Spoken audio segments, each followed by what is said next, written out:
Where'd Matt go?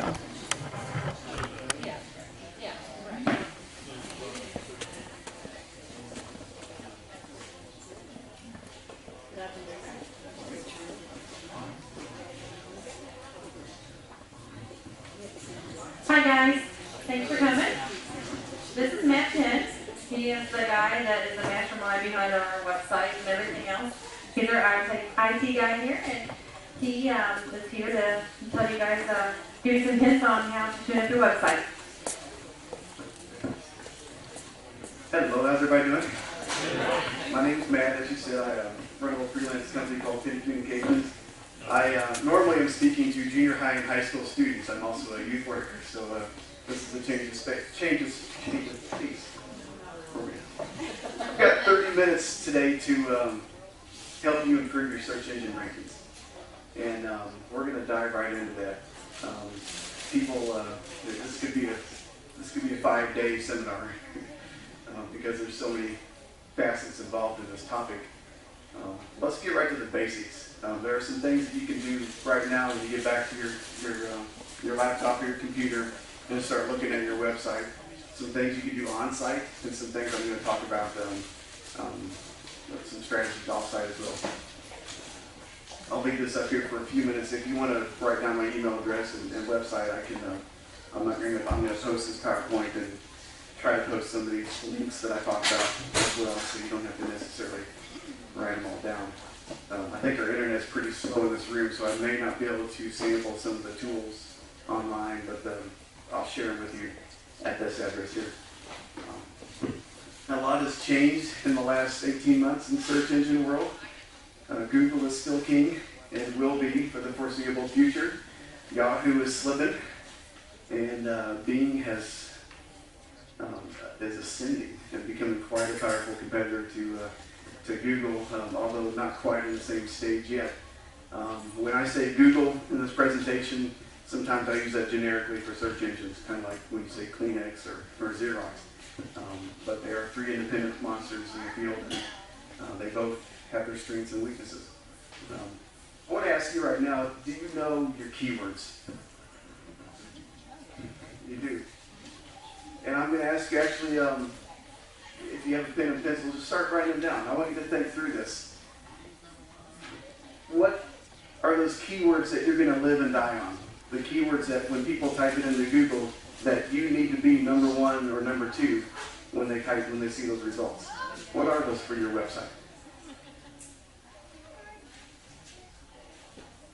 And don't think about generic terms like birdhouse. We'll cover that later. You're going to have a lot of competition there. If you're a bricks and mortar store, obviously you want your store name. Maybe your name if you're the owner of the store. And the city name that you live in. That's your sweet spot right there. If you're a web-only store, how many of you guys are just web-only? Anybody? Okay. You're looking for a little bit more broader keywords probably. But you still have a sweet spot, don't you? Maybe you're purple Martin gourds. Maybe that's what you're really passionate about. Or maybe you're a hummingbird feeder specialty. So think through that. That's really how I'm going to begin this presentation, is to actually have you write down what are those keywords that you live and die on every day, and that you expect your site to pop up on when somebody types those into Google. That's where we start. And this is a list that you need to review. Actually, I review weekly for my clients, but at least monthly. Because sometimes you drop out, and you need to know when you drop out and why you drop out. A lot has happened in the last 18 months, and you probably get an inbox full of stuff from website search engine or optimization specialists, and they tell you, just do this, and you'll be in the top 10, and just do this, and you'll be on page 1. Just pay me $565 a month, and you get all of those. And there's enough truth in those emails for it to make sense. But most search engines are still looking for 3 things. And this is your bread and butter right here. Looking for quality HTML. And they're looking for quality content, and they're looking for quality links. This is what it boils down to. If you can nail these 3 things down, you're going to be flying well. Now, I use the word quality a lot because there's a lot of crap out there. There's a lot of crap websites. They just throw it up there to see if they can get some hits, but they don't put a lot of time into it.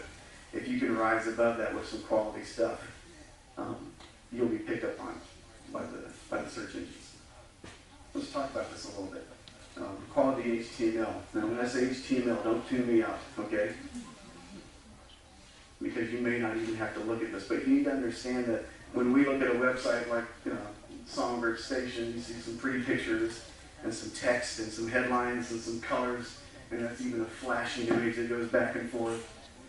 What Google sees is this: code, script, text. The language of the web is HTML. Now, this may look great for your customers. This has to look good for the search engines, or they're just going to pass you right by. And there's 3 things that I want you to look at when you go home. And these are 3 things that, surprisingly, many websites today overlook. So these 3 things can actually give you a great shot of adrenaline to your website. And they're very easy to do too. Let's jump in here and talk about title tags.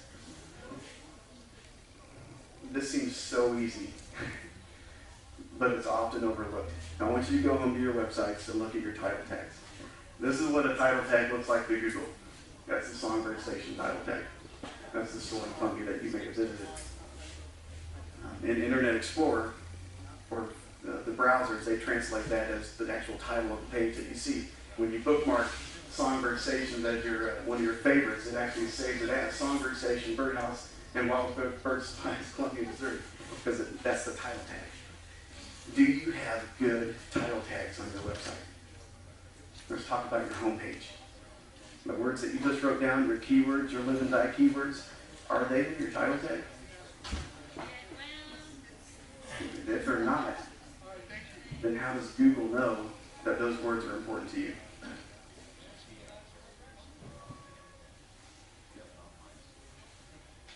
Go back. You may not have to work with the HTML. I mean, you may, whatever application you use to do your websites, can probably show you this, but this is what it looks like. Go back and make sure your live and die keywords are on the homepage title tag of your website.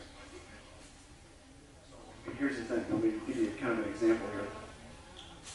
Mel came to me a couple years ago, said, we got this website, it's called Songbird Station, and I expect you to get it in the top of Google listings. You know how Mel is. And so I'm, okay, let's do it. I've never seen this website before. So, let's analyze this. First question that we ask is, okay, what keywords do you want it to rank for? And so we nail that down. Those are our live and die keywords. We want to be known in Columbia, Missouri. That's really the only place we want to be known for, because we don't want to compete with all of you guys. We want to be known for bird houses, wild bird supplies. Can I have your attention, please? The last tour bus for Songbird Station for the day will be leaving in about 10 minutes. If you're interested in going to Songbird Station today, you need to catch this last shuttle for today. So, well, guess what? When I looked at the website, pulled it in, started analyzing it, the title tag for the website was Songbird Station, which seems to make sense. That's the name of the website, that's the name of the company, but that's not the keywords that we expected to rank for. We want to rank for bird supplies, Columbia, Missouri. In fact, the name of the store is secondary. If somebody doesn't know the name of the store, we don't even care if the name of the store is in the title. We want to rank for bird supplies, wild bird supplies, Columbia, Missouri. So here's a little trick, and don't tell Mel this. This was so easy.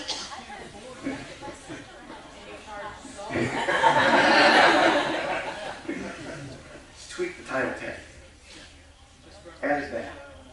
Check back 1 week later, and we were there. We were in the ballpark. We weren't at number 1 yet, but we were in the ballpark. That one little tiny change makes such a world of difference. Just was my style at the time. Yeah. It could be a hyphen, it could be a colon. I was just trying to separate the words.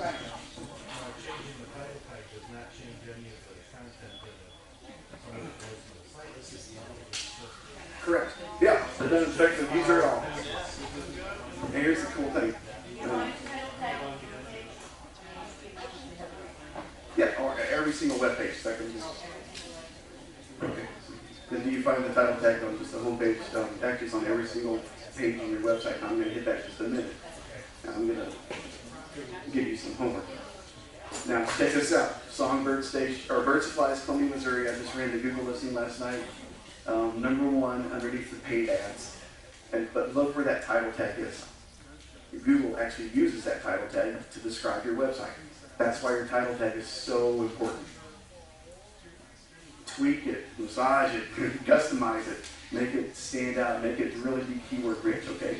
Because Google loves title tags. If I were doing my youth group, I would say, everybody repeat after me, Google loves title tags. I mean, just to get that across. It's so important. A couple other things I need to talk about title tags. So I'm not hammering on title tags. I really need to get through this.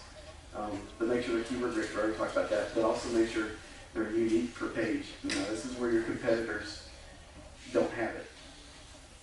And this is where I didn't have it 2 years ago. In fact, I'm going back to all my websites that I did 2 years ago and saying, oh, I have the same title tag on every single page. You got to get beyond that now. And every single page has to have its own title tag. Because every single page has to be considered a landing page for your website. I mean, you may have the coolest homepage in the world and you're in the birdfeeder.com, but somebody searching for product number HDCK is not going to land on your homepage. They're going to land on your product page. And in order for them to land on your product page where you're going to sell them a product, you need to make sure your title tag matches up to what's on the page. So your software, your whatever you use to generate title tags can probably do this automatically, but it's so overlooked that you're going to jump ahead of your competitors real fast. I got to move real fast here. Another piece of HTML, I'm not going to hang on this, but it's not as important. H1 tags is another HTML code that stands for headline. If you have a keyword and it's on a page, make sure it's in a headline. Because Google looks at your page and it sees a headline and says, oh, that's pretty important because they put it in a headline. All right? It's not a game changer, but it's unique. It's a standard practice. In your image tags, you know, when you upload an image, sometimes they'll ask you, what do you want for the alternate description for this image? Don't leave it blank. Fill it in. And it doesn't have to have anything to do with the picture. Make sure it has your keyword for that page in it. Because once again, Google's looking through the code. They're not looking at the page. They're looking through the code, and it says, oh, the description of this image is birdhouse. This page must be about birdhouses. All right? Inside the, let me see if I have an example here. I may not. It's inside the HTML code. There's an image tag, IMG, and part of that is an alt tag. And that's where you put your description for the picture. Let me give you a case study. All right, I looked this up last night. I ran the search for birdhouse. All right, Google. Millions and millions of results. This page came up #1. Now, it probably won't stay #1 for very long because it looks like it's pretty spammy. But look at this. I'll put a laser pointer down there. Headline has the word birdhouse in it. Good practice. This image right here has an alt tag. Guess what it is? Birdhouses. All right? They know what they're doing. And they're a spammy site. And they're wanting to make money off these Google ads right here for people looking for birdhouses. So, a few little tricks you need to put in your toolbox, okay?